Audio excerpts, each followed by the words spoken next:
You know, Alex, it's our 80th episode. Oh. I'm a little sick of reviews. God, I am so bored and annoyed with reviews. Yeah. I can't believe that anybody has listened for this long. Thank you for sticking around. For those of you who have been with us since the beginning, cannot believe anybody would stick around for the crap that we put out every week. Yeah, well, I mean, that is if they subscribed, which if you haven't subscribed, folks, you should definitely hit that subscribe button. If you're on YouTube, hit the little bell. Ring the bell, as they say. Right? Smash that like button. Is that it? You smash the bell. Smash the like button. Subscribe. Well, now they have to subscribe and hit the bell, right? Yeah. It's two different things. Yeah, it's two. See, what are you doing, YouTube? You can't ask people to do two things. Well, it doesn't really make sense. If I subscribe to something, I want to be notified when something new gets posted, right? No, it's like, I like this thing, but I don't really care about it that much. It's kind of like when a girl's like, yeah. So when you're looking for stuff to watch, then it'll pop up, but it's not important enough to be notified when there's something new. It's kind of like if you subscribe, it's like you're going on a Tinder date with that channel. It's not really serious, but you hit that bell. Yep. That's when you're on Christian Mingle. All right. So since we're bored and annoyed with reviews, let's just review a bunch of movies today. Welcome to Bored and Annoyed. 80th episode.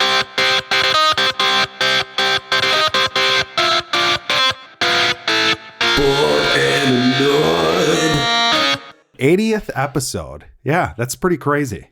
And that's not counting like the bonus episodes mini episodes. I mean, we should be probably over 100 or thereabouts of 100. We have to be. Almost 2 years. Yeah.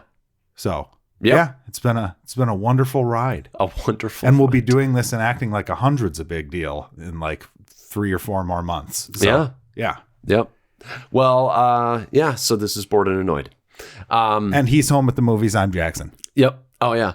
Oh, I've been thinking we should do one of those like Siskel Eberts. And sitting across from me is the reviewer from the New York Times, the failing New York Times. It's funny you brought them up because I randomly saw a clip from them reviewing Apocalypse Now. Oh, okay. And it's funny to watch them like when they reviewed like classic movies. Right. Because one of them usually didn't like it. Yes. And like I know just reading the comments on this video, I think old Gene Siskel, like he reneged on this one. He decided he liked Apocalypse Now, but it's kind of like just stick with your original. Right. I watched a review of the original Terminator. Okay. Siskel not on board. Oh, well. It's got a beautiful love story is what he says, but it's all the other stuff. Hold on, that's what he said? Yes. Go and watch it. Isn't that bizarre? It's very strange. What people will say before something's a cultural, like, iconic property or... People are going to go back and listen to this and be like, wow, they really called it wrong. And we're going to have to stick to our Terminator guns. 6 is a classic. Yeah. But yeah, I don't want to live in that future. But do we have any news outside of the big... Bored and annoyed with the news. Here we go. Bringing you the most important and the most entertaining news that you will get all day. It's the movie news with a couple of rabble-rousers, Jackson and Home at the Movies. It's Bored and Annoyed with the news. You know what? No, I'm bored and annoyed with the news. So no news for you. Well, Disney Plus released this week. I guess we could talk about that. Okay. I mean, I don't know. What do you Disney shill? What am I supposed to say? I don't think you're really a Disney shill. I suppose. You just want. Can you? Did you ask them if you could get a discounted rate to just get the Marvel section of the? You know what? Streaming service. I would absolutely take a discounted rate. I just want to pay $1.50 and only get the Marvel stuff. Yeah. Yeah. I kind of wish they would. Like, I don't care about certain parts of it. Well, so I guess that's going to go into I'm going to be the poo-pooer of the Disney Plus service. Sure. It's very clear to me why they aren't releasing full seasons of shows right off the bat. Because you look at it and it's like, yeah, this is great if I'm in the mood to find a Disney movie to watch. Yes. But as it stands right now, there's simply not enough shit on there. And I know that probably sounds really stupid because I'm sure people are getting in there and going, oh, look at all this old Disney shit. Yeah. But I loved everything's so similar. Yeah. Unless you're going from the different subjects. You have to go to the hubs. But then Star Wars has 8, 9, 10 things in it. Yes. So yeah, and Marvel's got 15 or right. 20. And it's a lot of them are really shitty cartoons from back in the day. Or movies you've already seen. Or movie you've already, yeah. Which is, you know what? I have seen them all. I might, okay, here's the thing. I might check out Captain Marvel a second time now that I can watch it for free. To watch it for free, right? Yeah. But I did check out, I watched an episode of the old X-Men animated series. Who is skipping that intro? The skip intro button comes up. That should be exempt from the skip intro button. You can't skip the intro? Yeah, you should never. I don't know. When you've plowed through 30 episodes in a week, you're still watching that intro. I'm saying I'm watching that goddamn intro. It's one of the greatest intros of cartoon history, in my opinion. It is funny that there are good intros like that. I'll talk in shit. We watched the last episode of Mr. Mercedes was on this week. And typically I fast forward through intros. But that show has each season, it's a different intro. Right. And it's a really good intro. Yeah. It's you get excited and pumped to watch the show. Yeah. The intro pumps you up to watch the show. I had that for the first 2 seasons of Stranger Things. Yep. And I had it basically all the way through the series of Game of Thrones up until the very end. Well, Game of Thrones did something smart too, where it was a little bit different each time, and Music's you kind of got an idea of where you were going to go. Yes, yeah, that was great. Yes. That was such a smart idea. Anyways, and we've got a really long episode today, and here we are. Here we're intros, bored and annoyed with intros. But yeah, so. The other thing is there were technical problems. I didn't have it too bad, but certain apps on certain devices didn't have HDR, or they didn't have Dolby Atmos, or they didn't have this, or they didn't have that. And then I heard there were people that couldn't watch it at all. Yeah, I couldn't watch it. So I actually had to go to see a movie for this podcast. Came back and I was able to watch it, but the first 3 hours I wasn't able to get on. Okay. So fuck you, Disney. It is crazy though. They've literally been pumping this thing for 2 years. You would think they would have a insane plan to combat that. I figured they probably did, and they might have even exceeded their own expectations. Yeah, so I guess that's a good opportunity. What was it? 10 million subscribers on the first day? Yeah, something like that, which is insane. Like I said, we don't know the back end as far as all the costs that go into this, but looks pretty good. It's not putting a dent in it though. If you think about what a movie does on its first day, it makes more. 70 million. I bet you Mandalorian on its own, tens of millions. The cost for that. Absolutely. I think didn't we see a news article of some kind that each episode was over 10 million budget or something like that? There you go. So they might have paid off Mandalorian without accounting for any budget that they've done. It's crazy though. I was thinking everything I've seen on it has been on ESPN because football season. So I'm watching ESPN. Sure. But they are owned by Disney. Yep. So that's probably just free bullshit marketing. I was going to say every morning I go and I work out and it's there. It's on the ESPN. Right. And I'm like, this is, and I noticed that one of the shows, I don't even know what the fuck it is, but it's something like The Incredibles of the Week or something like that. They had that on ESPN. I was like, really? Really? Yeah, it's pretty stupid. This cross-pollination thing, it needs to stop. Sometimes you just want to watch sports. Well, they have ESPN Plus too. It's if it's Disney Plus and Disney owns ESPN, just put that on there too. You can bundle them. Right, but why not just have it all in one fucking spot? Because one existed before the other. I suppose. But I think that's, and they're like, oh, it's a bundle. See, if they just put it in there, it's a great deal. If they didn't, yeah, exactly. They would have to charge us another $2 a month or whatever the fuck it costs. Yeah. Yeah. I don't, I still haven't gone back and checked out the old classic shows, but I will be doing that. The old Disney shows.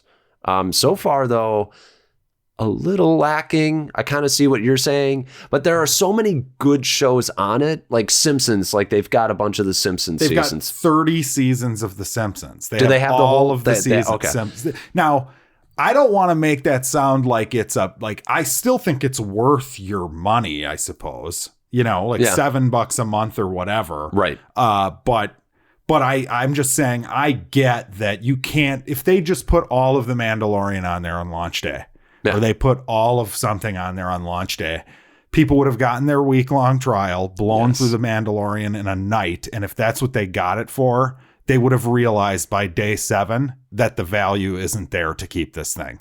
Yeah. That would be my opinion. Well, it's one of those things where Disney, I mean, it's tough because it's for families. I mean, we're not exactly the target demographic too. That's true. That's a good point, because parents can literally just throw this thing on random shit and there's their crack pipe for their child for the next 6 hours. I mean, the Star Wars and the Marvel stuff is going to be the stuff that's meant to keep us. That's true.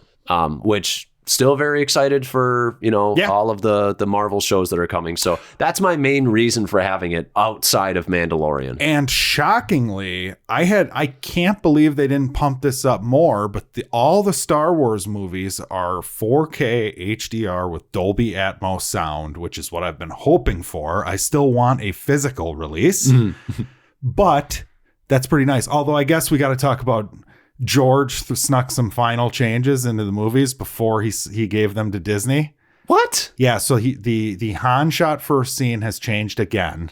Okay. Now Greedo says some weird word right before the shot for no reason. And I heard from a buddy that they changed episode 1 Anakin from saying Sebulba is a thug to Sebulba is a dud. Oh. I mean, it's just... Wow. And rumor has it these were George changes. Why? He's a thug to dud? Thug is offensive, apparently. Offensive. He's a thug. He's a dud. He's a dud now. What is this? What's happening? I think it would be great if he changed it to something more offensive one of these times. Just shocking, people drop their drinks. Sebulba is a bastard. Yeah, something awful. Sebulba's a cocksucker. Little Annie. But yeah, apparently that happened. Because I think that one was in a different language, maybe. Oh, okay. So they just had to change the captioning. Ugh. But it's pretty funny, though. The fact that that's still happening with those movies. It's insane. George, you're not making him any better. Well, he can't. Now they're not his. Yeah. But if maybe Disney did it, it almost seems like a joke. Right. Like people are, this will be another one where, hey, new version of Star Wars. What are we going to fuck up this time? Let's just fuck with it. For no reason. You know what? I'm bored and annoyed with this goddamn topic. All right. Well, let's get bored and annoyed with reviews. Yeah. Okay. So we have quite a few movies to talk about. Should we just, I guess our main review this week would be Parasite. Yes. From Bong Joon-ho. Yep. Okay. I mean, that's how it's spelled, folks. I mean, I admittedly fuck it up. Yep. He smokes bongs, apparently. Yep.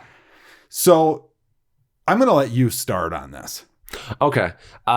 So I have been watching this guy for a while. I haven't seen The Host, which is one of his earlier films.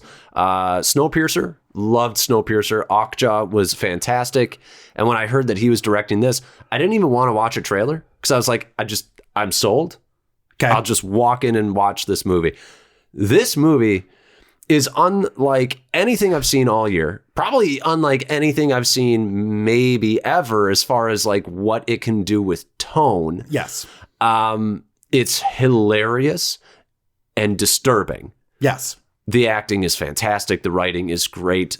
I mean, this guy is a great visual storyteller too. The cinematography and just the way they make this house look that the story takes place in primarily. Yes. It really feels like it's like one of those Stephen King books where you feel like you live in the town. Like if you were dropped in the house after the movie, you feel like you could kind of make your way around. And yeah. Yes. And I love the message of the movie. I think it's got a really interesting way of telling the story and getting to its themes. So that's where I was wondering how we were going to do this review, because pre-spoiler section, do we even talk about what the themes are? Or do you just let people figure it out on their own? I think you can kind of figure out in the first half somewhat. I say we don't talk about the themes until spoilers. Sure, go ahead. Okay. Yeah, sounds good.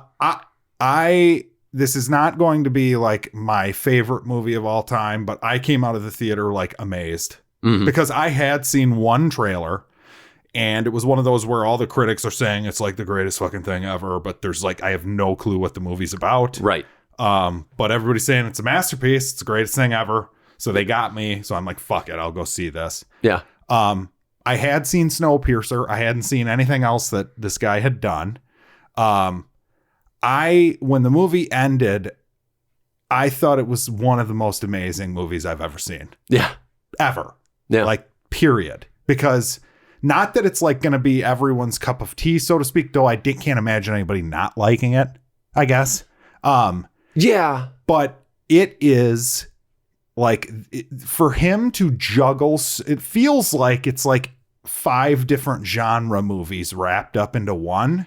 Yeah, that was the really amazing thing, is when all of a sudden a new genre would all of a sudden just appear in the movie. Because you're right. It starts off as like this like dark comedy, kind of like, you know, they're taking advantage. And it's hysterically funny. Yes. And that's got to be tougher when you're not speaking the same language as the actors, I would imagine, because you don't really understand their cadence totally. Like, timing might be different, but it's fucking hysterical. It's really weird that when you read a movie, you know, it's subtitles, you start feeling like you can feel the cadence as you're reading it, which is really great. Like, you sort of get like where they're putting the emphasis on, you know? Yeah. Well, and it's not like one-liner humor. It's just like a lot of it is what they're doing to these people. A lot of it is very situational, which is kind of universal. Yes, that's correct. But yeah, it takes many turns. And yeah, thematically, it's fucking incredible. It's sealed as far as my movie of the year. It's over. I don't really have to see anything else. This is your movie of the year. Done. I'm sorry, spoilers, but it's so done. A+? This would be, remember we've talked about how I give something an A+ and I realize something's better and I want to give it the S or whatever. Right. Like the A++. This is that. This is like transcendently. Okay. Like, you know, this is ridiculous, really. Yeah. And I'm sure nobody will see it. Probably not.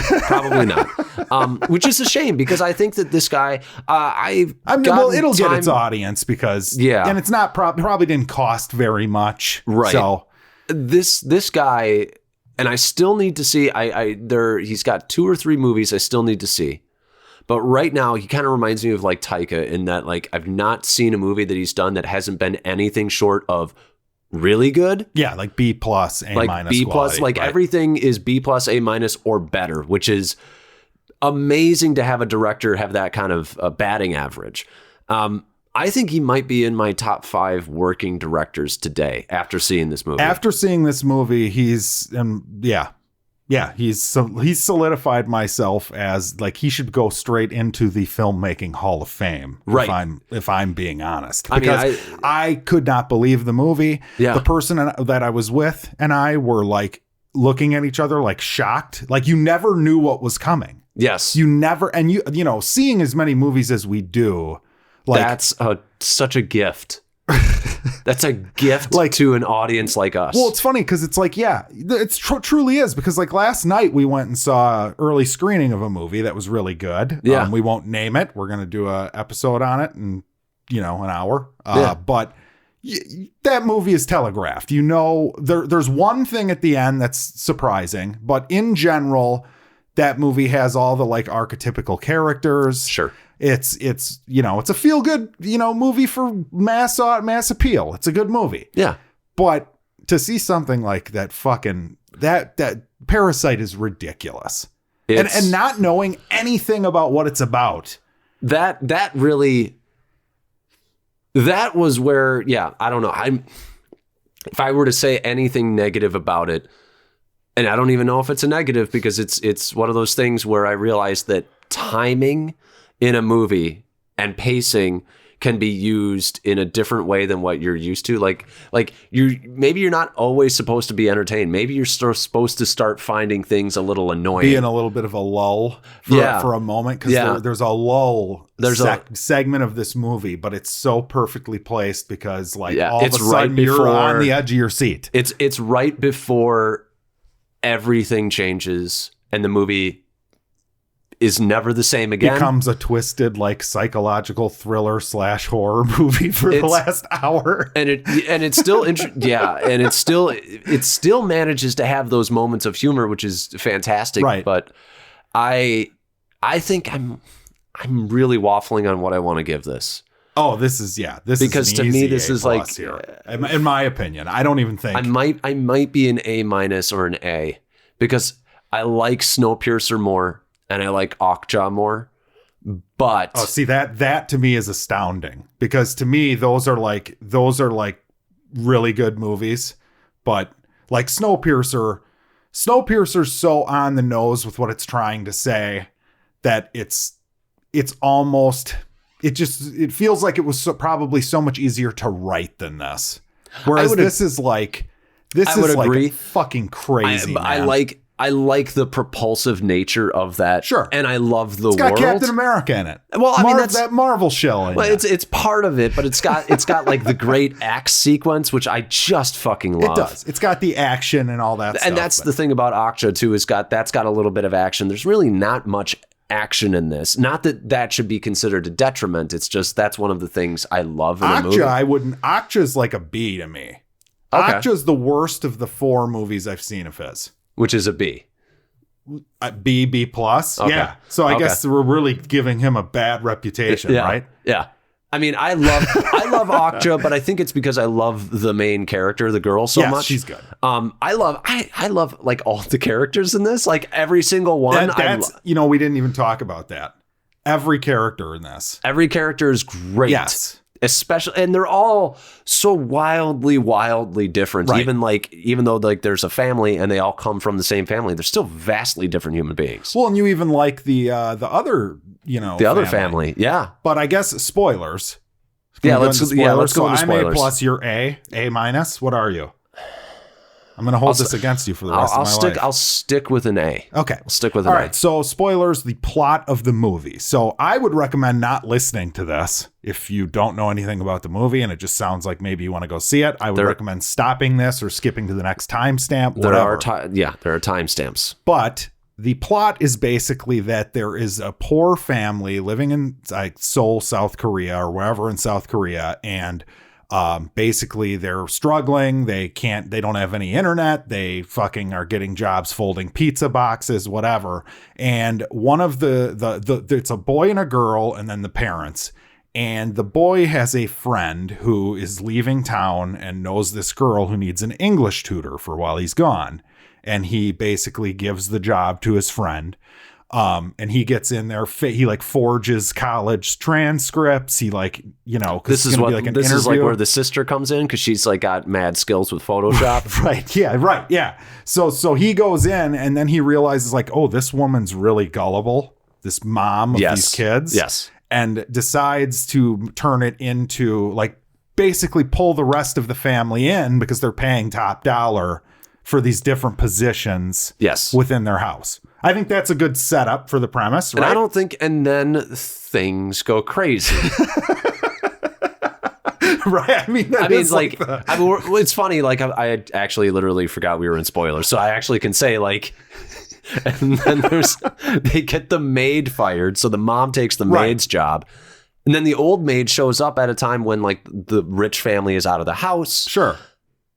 And then you find out that there's her husband, who's been living in the basement for years in a secret crawl space or bunker area that the rich people didn't know about because they bought this house from an architect who was apparently ashamed of this. And it becomes this whole it's almost I don't want to say cat and mouse. It's almost cat and mouse.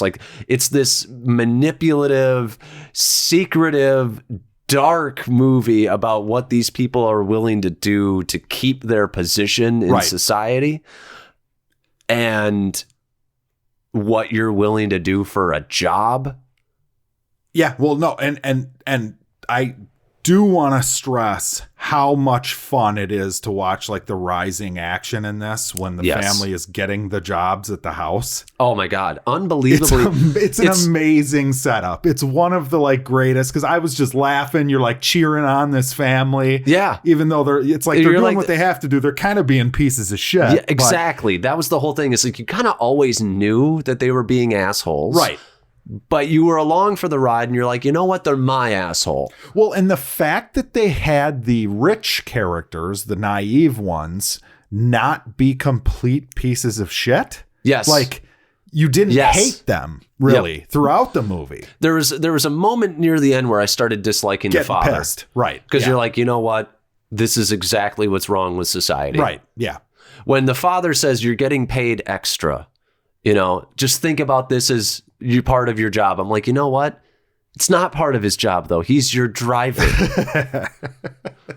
Yeah, it's tough. It's the same. I mean, since we're on spoilers, thematically, the movie is basically the same as Snowpiercer, where it's kind of like, you know, you would want to start out thinking like, okay, this poor family is a parasite on the rich family or whatever.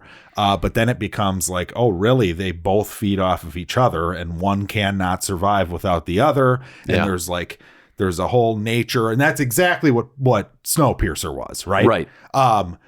And then there's like the literal parasite who's like living in the basement, living off of the goods of the like the food of the person who lives in the house. That was interesting to me too, in that like the father, there were so many things that the father could have done. Like I sort of looked at like, it's a very nuanced movie and it does require multiple viewings, I feel, because I look at the father and I'm like, you know what? You seem a little like the dad seems a little lazy.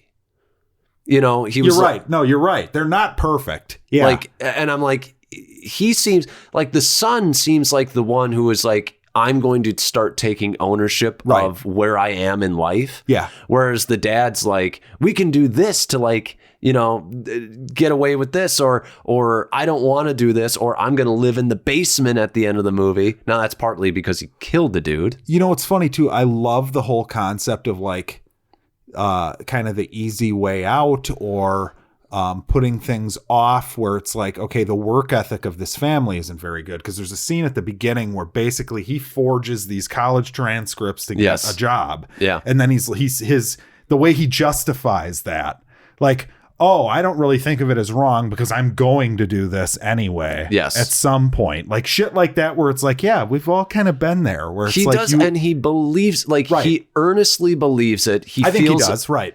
Well, he feels ashamed. He actually does feel shame for it. You can tell until they get in deep, man. Until they get in deep. That's the thing, is like this whole idea of like this rise of power can make you blind to what got you there, and you know, maybe your own faults. And but the little touches in this, like the dad he's a smelly guy. Yes. And like it, as the movie goes on, it doesn't seem like a big thing. It's kind of just a one-off line when it first gets brought up. And as the movie goes on and it gets brought up more and more, you can tell it pisses him off. Yeah. And it's like, it's one, it's logical, and two, it's very human that something like that would eat at you. Yes. Right. Which is fantastic. Oh, man. And they make it funny too. Like there's a scene towards the end where basically the rich mom of the family they're taking advantage of. Like, it's like, oh, I don't smell anything. Like, you know, I haven't noticed or whatever. But then there's a scene where she's in the car and all of a sudden she smells it. And it's like, it's played for a laugh. It is. I also looked at it and was like, this is another crack. Right. Exactly. Because he, like, as the father, he was cracking, and that's what I started realizing, like the movie started being about. It's sort of like how the son is dealing with their fortune and the misfortune that they're causing others, and how the dad's dealing with the fortune and misfortune. And the dad is kind of like, we're going to do whatever we can. We're keeping our position. Don't worry about it. I've got a plan for taking care of these people who are tied up in this basement. Don't worry about it. And the son's like, this is bad. What are we going to do? And then he has that great monologue where after their house gets flooded, Oh God. And he has that great monologue about like life and not making plans. And that was amazing. And you're like, and you can see the horror on the son's face. Like, this is not someone I should be taking advice from. Right. Like, and I was like, you know what? Let's talk about the ending. Well, hold on. Couple more things. All right. So the scene that really got me was when that happened, like the poor neighborhood gets flooded. Yes. And the woman is like, oh, thank God for the rain. We really needed that rain. Yeah. And it's like, they just have no awareness. Yes. You know what I'm saying? And the kid is out in a little tent during this rainstorm and he's just fine. Yep. You know, meanwhile, like people's fucking houses are flooding, fucking the sewage is coming up out of the toilets. It's one of the most fantastic things in that they live in a partially below the street level house. They look out when they're standing up and they can see people's feet as they're walking. Yes. That is one of the greatest like metaphors in the whole, like, the poor are the lowest of the low, and when the water rises, those people are fucked, like literally and figuratively. And that was so great to see. There's literally a guy who comes and pisses right outside of their window. Yes. I mean, yeah, they're literally living in just in a shithole. In a shithole. Yeah. So there's that. And then there's the MacGuffin of sorts, I guess, the rock or the stone that represents fate or something. This is why I want to see it again, because I don't remember exactly when they were given that, what the deal with that thing was. Do you remember? It's supposed to give you good financial fortune. Okay. So basically, throughout the whole movie, the main kid, the boy, is like kind of holding on to this, like he's stuck to it. And then he ends up almost getting killed by it. Yep. And then he kind of lets it go. Yep. And yeah, the ending. I guess this is a good point for the ending discussion. Yeah. It's Hollywood, but not. It's weird. It's amazing though. It's like a perfect ending. I don't think you could end the movie better than they did it. I really don't. Well, yeah, and you see the father, and he's gone below, and it's a nice callback to like the Morse code. And then it's it's like the son says, I'm going to become rich. I'm going to work hard. And I'm going to buy the house that you're in. And one day you'll just be able to walk up from that basement that you're hiding in, and you'll be able to join us. And Mom and I will be there. And then it cuts to he's writing a letter about it. And so you're kind of like, was that real? Was that I'm thinking about it? He's imagining it, what he's going to do. Yeah. And I think you said that you believe he's imagining it. I believe that's his plan. I believe that that's kind of the callback to don't plan. Right. I like the idea that it could be real, though. Okay, sure. Like the last part is like a past shot. Then yes, okay. Yeah. Like it's like a flashback. See, I'm gonna stick with. I think that it's because he looks the same exact like age when they show. He does. His hair is different, but that's true. Yeah. But I love the concept of like him realizing when he lets go of this fate, like, okay, fuck it. You know what? I'm in control of my life, and this is what I'm going to do. Yeah. And I'm going to bust my ass and get there. He realized that the shortcuts did not work out for him. Yep. And this is what he's going to have to do. Blown away. If there's one movie out right now, and there's a shit ton of movies. Yeah. Like there's 5 or 6 movies that I can fully, wholeheartedly recommend seeing. This would be my number one movie right now. And what's nice about that is I thought about this as you were saying that. I was like, you know what? You could look at this in a really dark way if you want. And that he is repeating the sins of the father by making plans about making the plan to become rich. And that really was just a dream. And you're supposed to look at him and pity him at the end, because it's like, oh, you're never going to get You're not going to get there. You could really look at it that way too. I suppose you could, because the whole way through the movie, the dad is like, everybody's like, what's the plan? Yeah. And the dad has some dumb plan. Dumb little get rich thing. Yeah. So, I mean, it's like, I think that's why I like it more and more thinking about it is that it really is really layered. And I know it's making a commentary, but just what exactly it's saying, I don't think I'm going to get until I see it a few more times. Well, that's what's great, is that it's not, I mean, And it's clearly a commentary on class, right? But outside of that, right. Like there's a bunch of different ways you can go with that. And it's always fun to watch a movie like this because you don't know the South Korean culture exactly. Yeah. So it kind of makes you wonder, like, okay, is it just like our culture? What are they saying in relation to things that have happened there? Right. I mean, that was a big thing with like Train to Busan. It's like, okay, what exactly is this saying? Right. At like what's going on in the country at the time that it comes out? Clearly. And it really points out the similarities of different cultures. Yeah. Which is nice to see. Because a lot of times I think we either are on our high horse as Americans or we just don't. And I'm sure every country's like that. Every country has their pride and they don't, understand. Right. Right. So yeah, fucking great. Loved it. Please never do an American remake of this. It's prime for one. Scorsese will steal it. Yeah. Well, he wouldn't do that. That wouldn't be cinema. Wasn't The Departed?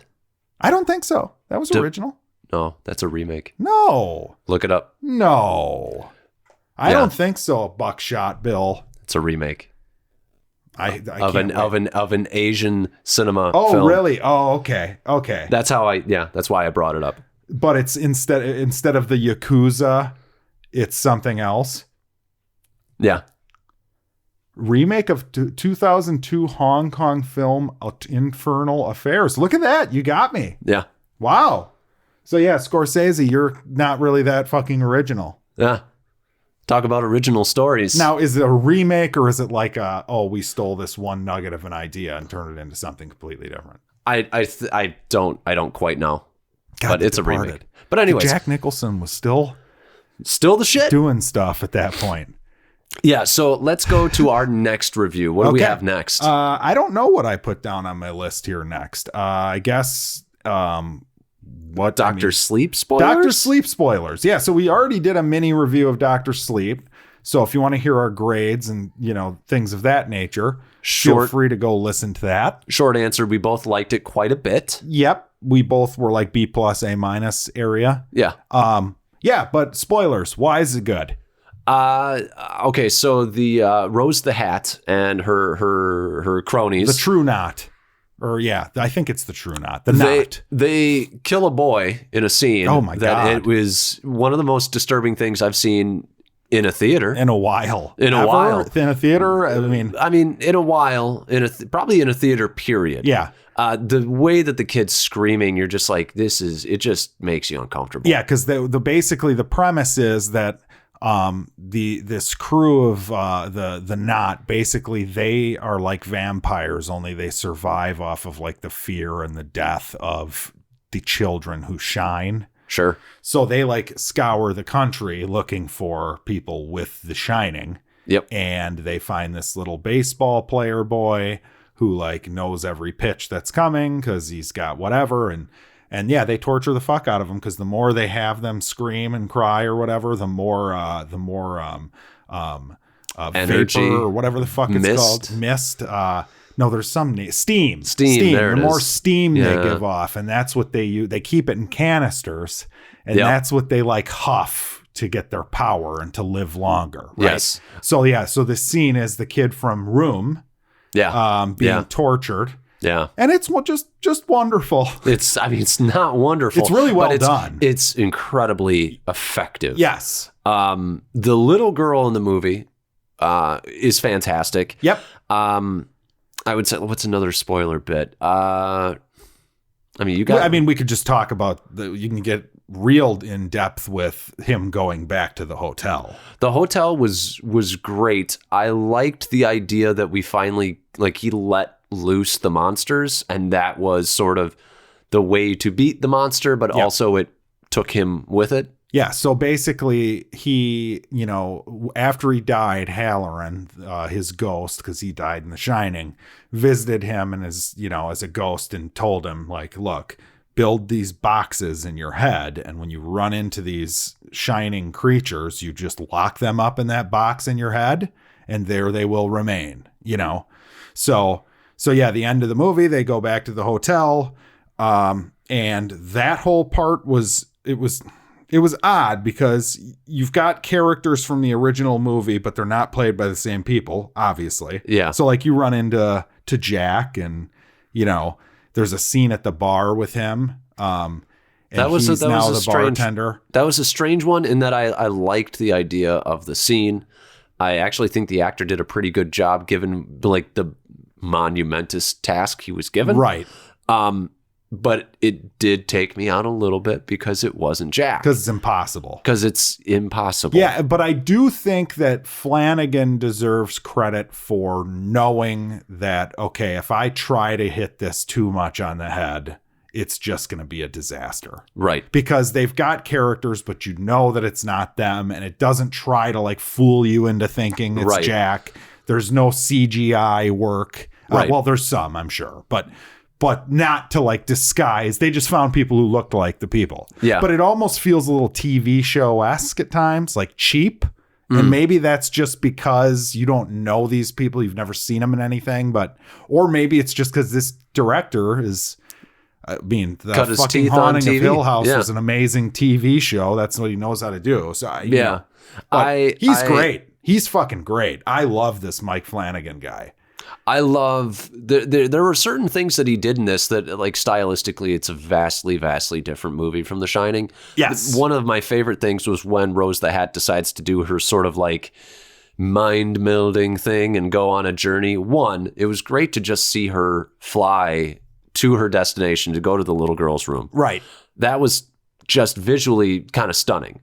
One of the best flying sequences I've seen In a while. Yeah, it was cool. And then when she shows up and there were things like her feet getting stuck to the floor and like ripping her hand out of a drawer that's shut on her hand, and like the idea that your mind is a library. Yes. Like, and you know what that reminded me of? What? What's the Stephen King movie with the aliens at that cabin? Dreamcatcher. Oh, okay. There's the one character who's like in his own mind because Yes. the alien has taken him over. That's what that reminded It me. reminded me of, I don't know if you've ever watched Sherlock with No, I have Benedict. not. He's got his mind palace where he can go and remember anything. Okay. Kind of reminded me of that. Okay. Not a bad thing. It's just, it was a cool visual. It was cool to see the difference between the little girls, which you don't even know if hers is real. Right. And Rose the Hat's, which was really literally like a cathedral. I thought it was neat that they made Rose the Hat such a main character that like as far as the horror elements and the suspense, like they treated that scene like you should be scared. Yeah. Even though it's the villain that's scared. You know what Yeah, I'm saying? which Like I really- you're not used to seeing that. Right. Well, and I that was a thing that as I'm watching it, I'm like, this is very strange. And maybe it worked and it also didn't, because I'm like, I'm not as scared because I don't really care what happens to her too much. But I will say this.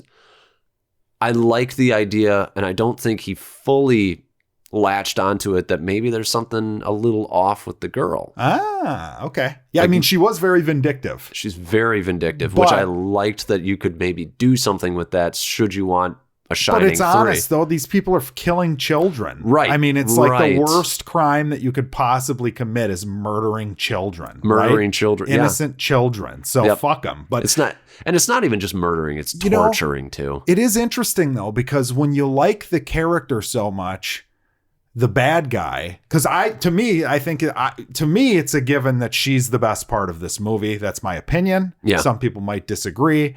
But it's like, it's hard to be scared of her at the end because, like she's had moments where she's overpowered too throughout this. So her power is kind of in question. Like, that's where, we didn't get to like my nitpick of the movie. Yeah. They don't really give you a very good reason as to go back to the Shining Hotel. I know the reason. I mean, they say the reason, but it really doesn't hold up because it's like, we can only defeat her here. And really what we've been told up to that point in the movie is that Rose the Hat is no match for this little girl. Right. She's going to have to use her cunning and strategy or whatever to beat the little girl. Yeah. So, and now that Rose is all alone, it's like...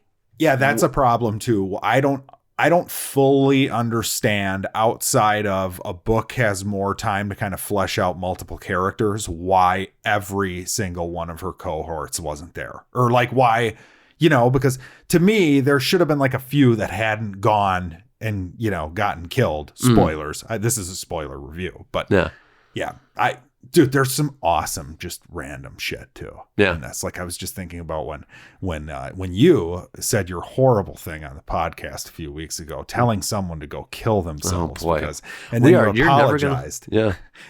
In this movie, like 3 days after we recorded the apology, there is a scene with a character who can basically tell people what they should do, and they do it, where she tells him to kill himself. Yeah. And he just killed himself. So let's hope you can't shine. Right. I definitely can't. That's for sure. Nobody listens to us, but that character's neat. Like all the characters have their own. Oh yeah. I loved, we started with like her introduction, and she was sort of like a rogue into this X-Men of villainy. Yes. Right. And I really liked her. Yeah. She was great. It was a great way to sort of, I guess I shouldn't say a great way. It's kind of like one of the most stock ways you could do it, but it was done very well. Correct. I actually liked all of the ideas, like in that, like there's clearly stories for every character in that group, which I liked. Yep, there's like an old man character who I would assume has been around for hundreds of years. She said like you saw like Roman Empire fall, like the Roman Empire fall. Like I want to see that character's standalone movie. Absolutely. It'd be amazing. Yeah. And then I love the idea that like, we're not the only ones out there. Not that I love the idea of sequel bait, but I'm like, you know what? This is a cool enough idea that I'd be okay with it if done well. Right. So, and it gives your character, you end the movie with like, okay, well, this character's going to have this bigger purpose in the world, right? Yes. Where it's like, it's going to be important that she exists. We haven't even talked about Danny, really. How good of a character Danny is. Danny is great. I love seeing where he was at the beginning of the movie with like this sort of drug addict drinking asshole to where he ends up literally even just 20, 30 minutes ago, and then taking ownership of his own powers later on in the movie. He just goes from being a piece of shit to being like a pretty good guy with issues to then like being a fully like realized human. His character is great. His character arc is fucking fantastic. I loved the contrast between him and Jack Nicholson in the first Shining. I think it works perfectly. Yes.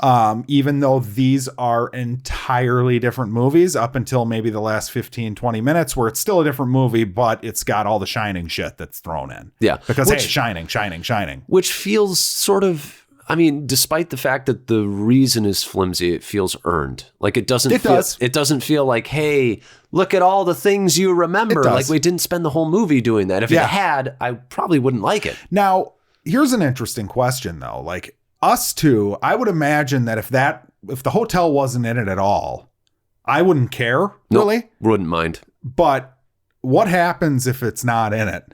This movie already apparently made only $12 million on its budget. What happens to this movie if it's not in there? I don't know. I think if it's not in there, you have to call it The Shining too. Okay. Stuckman made a good point about like how like they kept Dr. Sleep, and it's a great title, and it is a great title, and I love it. But that's when marketing really needs to take over and say, look. The Shining 2 Dr. Sleep, The Shining 2 : Dr. Sleep, something, because you're right. Because if somebody... It deserves to make more money than what it's making. About every movie that we've seen this November deserves to be making more money. Well, that's what stinks, right? Is because like we get happy when something like Terminator fails, right? And we say, well, that's what they deserve. It's low quality. No wonder it failed. But sometimes it's like, does quality even matter anymore? You know what I mean? Like, it's just frustrating. I just don't think that a lot of these movies get a whole lot for marketing budget. And like Parasite, like we're just, as a culture, we're not big on subtitles. Parasite, that's true. I don't know though, like Jojo Rabbit's not getting a ton of like play. True. Well, like which is Alita really and sad. Dr. Sleep, though, I feel like I saw plenty of ads for those. For those two, absolutely, and that I don't quite understand. And I do think some of it is, if you just read the title, Right. some people won't or check it people out. are just like a Shining sequel, cash grab. It's This gonna is suck. worthless. It's gonna suck. Yeah, Yeah. actually, I did talk to someone at work who said that, and I was like, nope, it's great. You should see it. Yeah. I thought I started having fears about it, but yeah, I mean, it's great. Yes. A lot of the spoiler stuff that we discussed was great. All right, what is up next?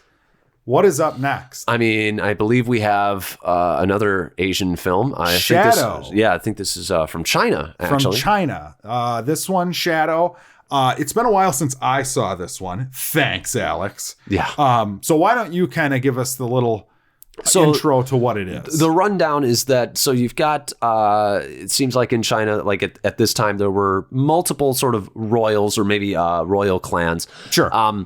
You're watching sort of a young prince, young lord, basically deal with politics where they had a city that was once under their control. It no longer is. They have this legendary general on the other side who got into a battle with this prince's general, and that this prince's general lost.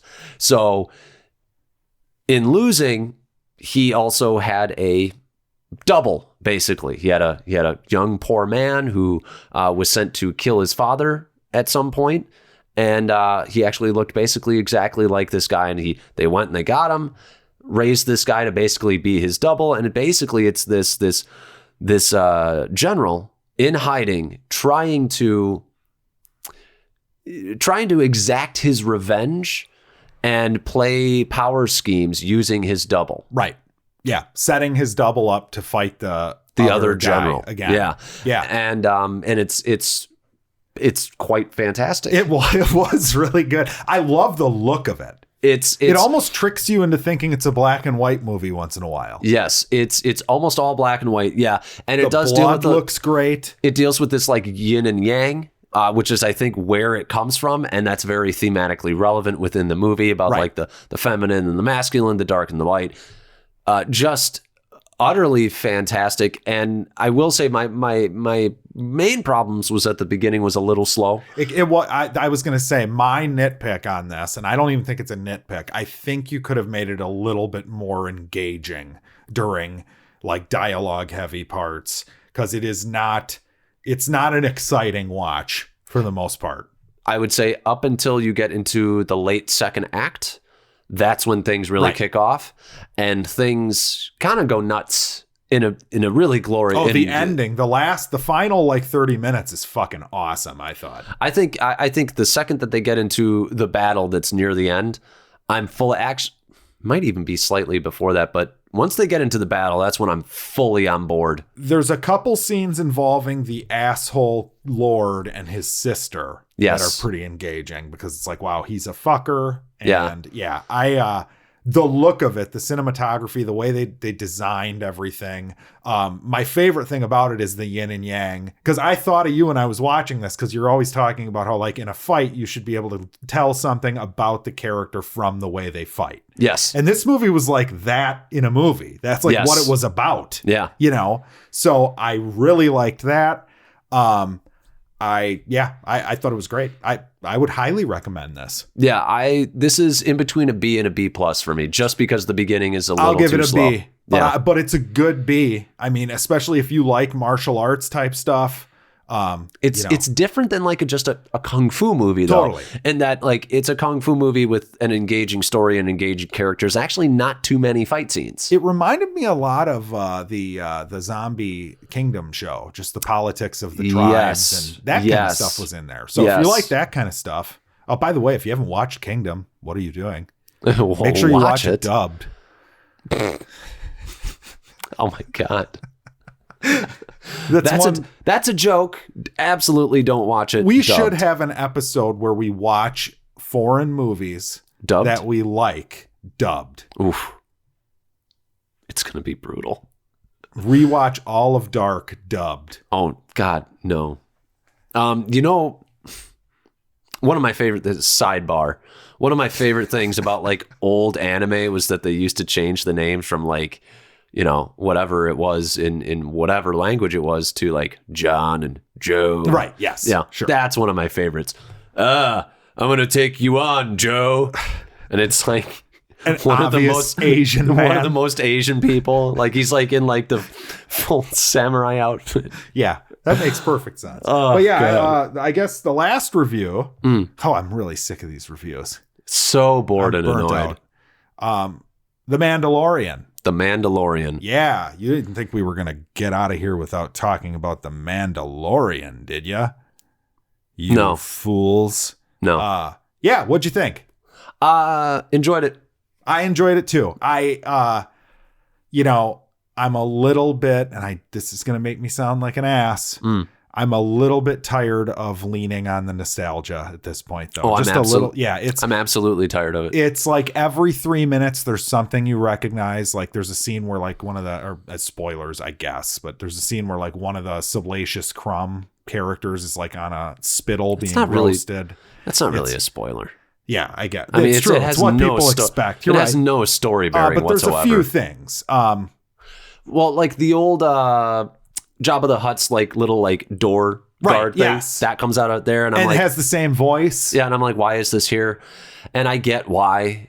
I don't like why. No. I'm like, you could have just done like a quick little redesign on this, and Yeah, it would you have could been have fine. had anything to check the door. It's like, oh, it's Jabba the Hutt had the main brand, and this guy has the off brand. Well, see, that's that's the problem with it all, because when you watch the original trilogy, you assume like, oh, that's a thing that's at Jabba's palace. That's his thing. Yeah. Or there's a major thing in this. I don't think it's major to the plot, so I'm going to go ahead and bring it up. And I'm going to assume that you fast forwarded through this if you haven't watched it yet, period, because you're a Star Wars psycho and you don't want it ruined for you. Right. Like me. But the way he uses the carbonite to freeze his bounties, as if this is like something bounty hunters do, when it's clear in The Empire Strikes Back that this was just a thing that was there, and Darth Vader forced Boba Fett to use it because it might kill Han Solo. Boba was worried. He's like, he's worth to me more alive, or whatever he says in the movie. And it's designed for whatever they're mining in the Cloud City. Yeah.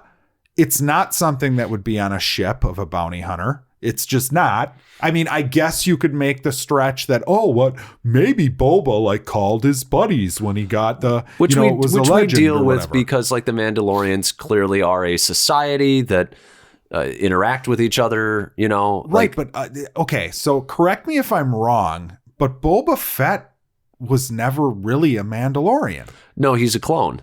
Right. So is he part of this crew, or do they just share armor?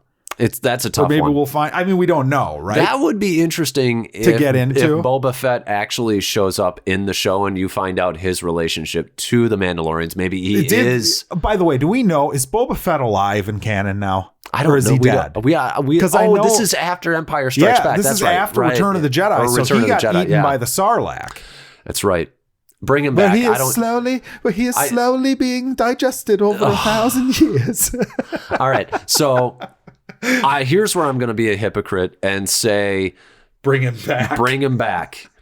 Because I am tired of the remember this, but there's actual story potential here. This isn't just used to like be like, oh, remember the carbonite? Remember? See, that's the problem. Because that carbonite part, it's like, it was a cool idea. Like, I'm like, okay, well, this makes him a very effective bounty hunter. But it's just, it takes me out of it. I agree. Because you're taking things that were like so cool because they were these unique ideas in the world and the lands that they were in. Yeah. And you're just carbon copying them. And it means nothing in this to me. Right. You know what I'm saying? Like, all it is hey, look, neat. They're using the carbonite. Remember the carbonite? Yeah. I mean, that's it, right?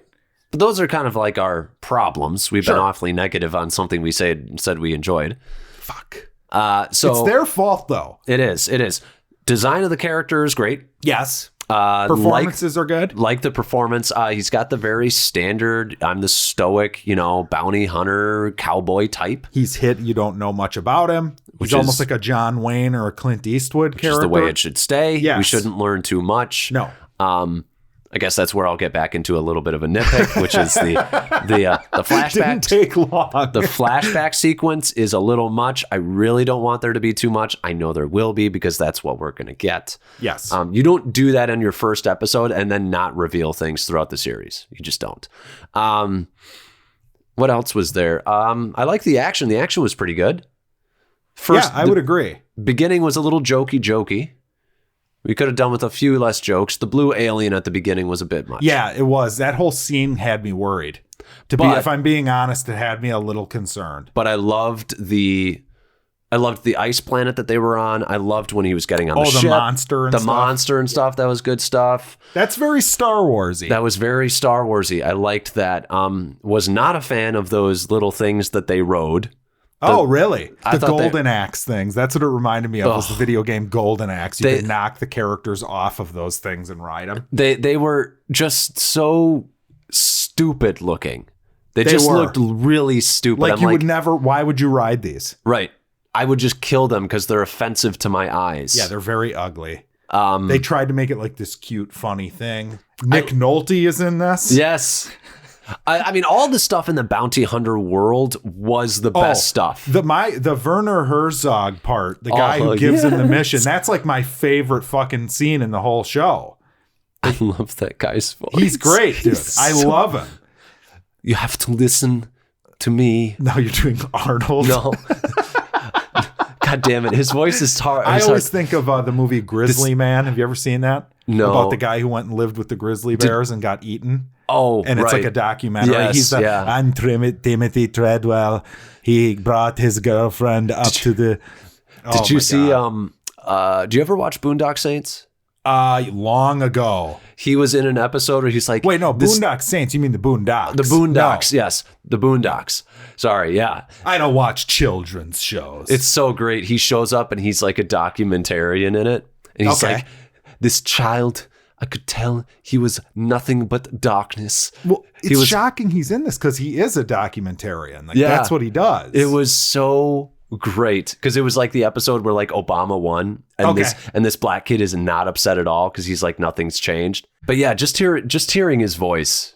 He was great. He was fucking great. I hope he's like a recurring character. I'm assuming he's going to be like a recurring character. I hope so. You know, I like the fact, too, that most of the trailers we've seen for this were from that episode. Yeah. I like that. Yeah. So, yeah, we really don't know what's coming. The imagery is great. The droid at the end is good.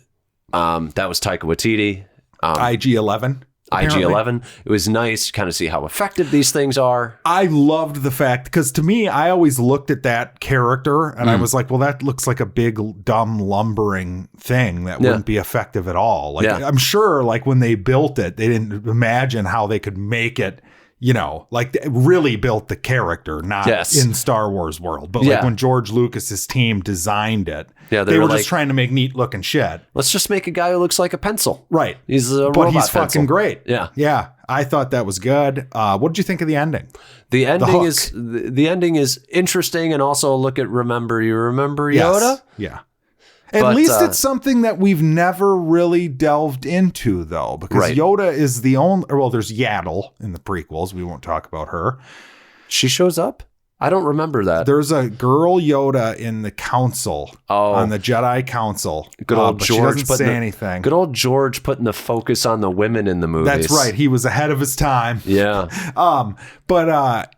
So there's a baby Yoda, and it gets you thinking immediately, like, oh, we've never really thought of the concept of like what was Yoda like at 50. I've never thought of the fact that he would have aged like this. Right. Kind of interesting. It is a little weird though, because then it's like, okay, when 900 years old you be, blah, blah, blah. But really, like, you were a fucking baby or a child until you were like 250 or 300 years old. Right. So that's kind of weird. But that's a really weird, interesting way of looking at it, because I've always thought of that. Like, okay. So Thor, well, I mean, they live like 15 or 2000 years or whatever it is, 1500. So it's like, okay. So does that mean when he's 15, he's like a 15-year-old, and then when he hits 25, he's just an adult until he starts aging? That's my understanding. Right. That's correct. Like, I would think Thor as a teenager was a teenager. He wasn't like a baby. Right? Like, it wasn't just like, oh, I'm 400 years old, but I look like a 17-year-old. Yeah, I don't think that's it. But it's neat that now we know, like, Yoda, apparently that's what he was. He was a baby until at least he was like 50. Right? Also, that's just really strange.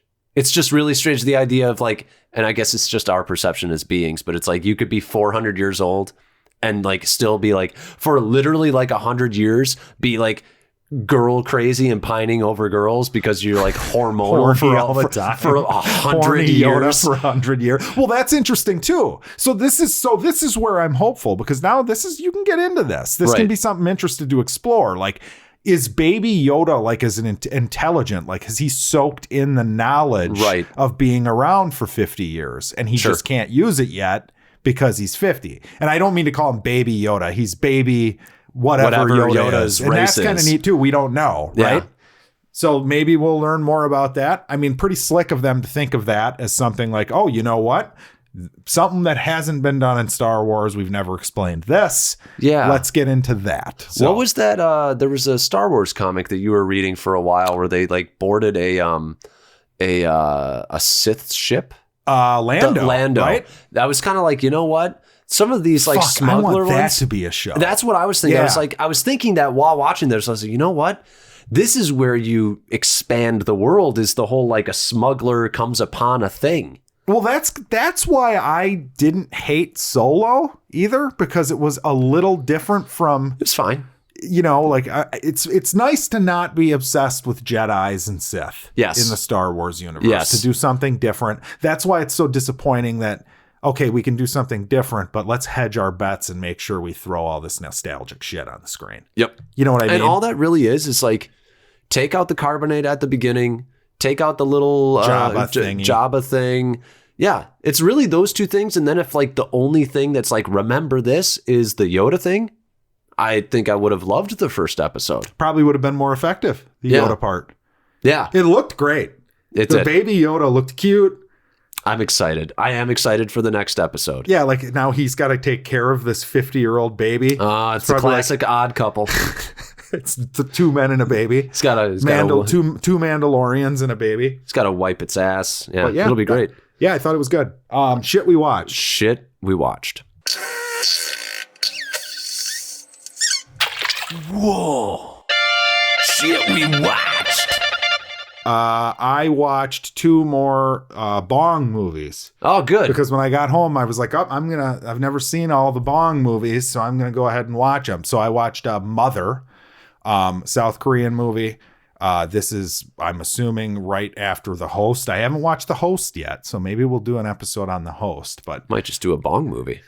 Bong episode. Yeah, there you go. But so this one is basically about this mother has a kind of mentally challenged, like, teenage son, maybe early 20s. And this woman is killed, and everyone thinks that the son did it. And he gets arrested and admits to the crime, even though, he didn't do it, because, it's like what do you call that? Like an interrogation, like interrogation, coercive interrogation or whatever. Yeah. And the mother is going to get the son set free. So that's the plot. Okay. It has twists and turns. The performances are amazing. It's another amazing movie. It's another really fucking good movie by him. What would you give that one for a grade? B+ or A-. I don't know. It's great. The problem is I had just watched what's it called? Parasite. Mm-hmm. So had I have just watched this randomly one day after I didn't watch one of, I think, the best movies I've ever gone and seen in a theater. It might even be a higher grade. Yeah. Yeah. But it's real. I mean, you're going to like it. Sure. It's him. It's great. It's totally him. It's got his. Good. This is that auteur theory thing, too, where we talked about last week, where it's like, okay, well, every time I watch one of his movies, like, okay, I get this guy. Yep. I know what he's going to do. He's going to do something smart. It's going to be relative to either current events or thematic elements. You get to trusting a person, which is nice. You know who I don't trust is my cat Tyrion. Yeah, well. He's just chewing on a package of those floss picks right now, distracting the episode. What a champ. But at least he's not attacking anyone. So yeah, what's up, Tyrion? But anyway, so that's that one. And then I watched Okja, which was great. Yep, I love Okja. Another really good movie. Yep. He's just great. And this one, Tilda Swinton, Jake Gyllenhaal, a few recognizable faces in the animal liberation front. Yes. Paul Dano. Yep. And the Asian dude from Walking Dead is in there. Yes. Lily Collins is in there. basically the plot of this one is this corporation develops this super pig, and they send super pigs around the world and to these different farming families, like these independent families that live on little farms. Yeah, let's see who can raise like the best pig. Right. And 10 years later, they go collect the pigs, but one of the pigs has a little girl that takes care of it, and they are best friends. Yeah. And the pig gets taken, and it's a look at the mass-produced meat market. Like, I don't think it's insulting to, like, eating meat generally. I think it's more pointed at the Tyson chickens and which I'm not going to stop eating Tyson chicken anytime soon, but it does make you think, and it is hard to watch. And if you've ever seen any of the, undercover videos from any of these places, you don't want to fucking know that this is happening. It hits home. It really does. It does. Yeah. It's very effective. He's just an effective filmmaker. And it's just one of those, it's one of the greatest, I feel like, sort of a boy and their pet or girl and their pet movies, It's very well done. Immediately you're like in love with the kid and the animal. Yes. Yeah, absolutely. And it's weird. Like, you like Gyllenhaal right from the get-go, even though he's kind of piece of shit. Yeah, but he's funny. He's super funny. Like, I'm continually impressed with Bong Joon-ho because he can work across language barriers so effectively. Sure. I've never seen somebody do that. Yeah, he does that, and like the way he like directs Tilda Swinton in a few of these movies. Yeah, she's just fucking amazing. Yeah, everything she's ever in. Yeah. Well, I'm glad that you got to see both of those. Yeah, and I got one more left. I think that's his other one. So, no, I was saying the host. Yeah, you've got one more. I'll get the last one out. What was the last thing I said I watched? Mr. Mercedes. I finished Mr. Mercedes season 3. What an underrated little show on Audience. If you have a way of seeing it, see it. It just keeps like it's different. Every season's been totally different. And I would say this show is getting better. And I hope it keeps going. Okay. I really think, what's his name?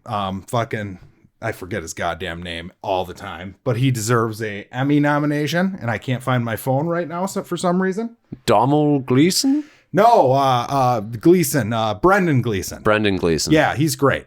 Domhnall is Mr. Ginger. Yeah, he's great, and there's a girl in this who plays Holly in it, and she is great. I could see her doing a bunch of different things. She's got kind of a schizo weird personality. Justine Lupe. Holland Taylor, who was the I believe she was the maid on 2.5 Men, or like the old mother who showed up at the house and like gave them shit all the time. Mm-hmm. She's really good. Yeah, it's just a great show. I really, really, really, really, really, really, really fucking enjoy it. I'll give this season an A-. Okay. So yeah, it's good. But that's it for me. Okay. So I've got 2 viewings. One is the first episode of the 4th season of Rick and Morty. Oh, yeah, the new season, right? Yep. Is it good still? It's great. It's great. It's such a dark, amazing show. High recommendation. This episode wasn't the greatest of the series or anything. It was probably like a B or a B+. Okay. But still highly enjoyable. So glad it's back. TV is just better when it's there. I don't need to go into anything because you don't watch it. So, and then the other thing I need to watch it. You should definitely watch it. The other one is I started an anime. It's a CG animated anime. Still trying to find that. This one, not great, but it does not piss me off to the point where I turn it off. Like a lot of them do. This one is called Tengen Ashura, which is basically so the rich or corporate overlords in Japan basically have a tournament or an underground fighting ring that they use to decide squabbles that cannot be decided legally. So it's like a dog fighting ring. It's a like dog fighting ring, but you decide if this McDonald's gets to be built on this corner. Oh, really? If you win this fight. See, it's funny. There's always like interesting ideas coming out of these that I wish were done in like normal. Like, not to say it's not normal. our you just wanted it to be done in America where you could like watch it and you didn't have to see the stupid spiky hair and the big eyes. And not that like there's anything wrong with that, but no, not even that. Just the fact that more people would see it. Sure. Not necessarily that I would be completely against watching something like that, but more people would see it, and they're cool ideas. It's right? cool, and the fights are cool because it's one of those it's one of my favorite things where somebody does something, then the fight turns because somebody else has a different ability or just different technique that the other person then has to counter and deal with. It's really great in that respect. The writing's not great, but the fighting is pretty fucking cool. It's about fighting, not writing. Yes. It's kind of like watching Street Fighter. Okay. It's kind of like if you had a Street Fighter. I mean, it's actually, it really is. It's like watching a video game because then all of a sudden a tournament starts. Okay. And it's bloody as hell. I enjoy it. It's stupid. It's stupid. How many fun. episodes are out? Like, is this going to be one you're going to blow through, or do you have to wait? It's on Netflix, and I think the second season either just released its trailer or it just came out. Okay, so you've got some work to do. I've got some work to do. I don't know how many are in the first season. I think I'm on episode like 6 or something. It's funny. Like that. I want to start like a pool of when the show is going to get bad. Oh, I mean, it's already not great. I feel like a lot of these anime shows, you're like, yeah, I got halfway through the 3rd season and just... I'm lucky if I get to the 3rd season. Okay. All right. Sweet. I'm lucky if I make it more than 15 minutes through an episode. Okay. So this one has had me for 6. That's an accomplishment. I'll give this show like a C+, B-. Okay. Worth watching. Then, worth watching. Okay. Fights are really cool. All right. Sweet. Anything else? That's it. Is that it? That's it. All right. We're done. We're bored and annoyed. We'll never have to do another review again. Fuck. I think we're going to go and do a review right now. Fucking goddamn it. Thanks for listening, guys. 80 episodes. Thank you very much. Appreciate it. Think about how much time that was. Hit that subscribe button. Like and subscribe. Jeremy from Geeks and Gamers. Fucking hell.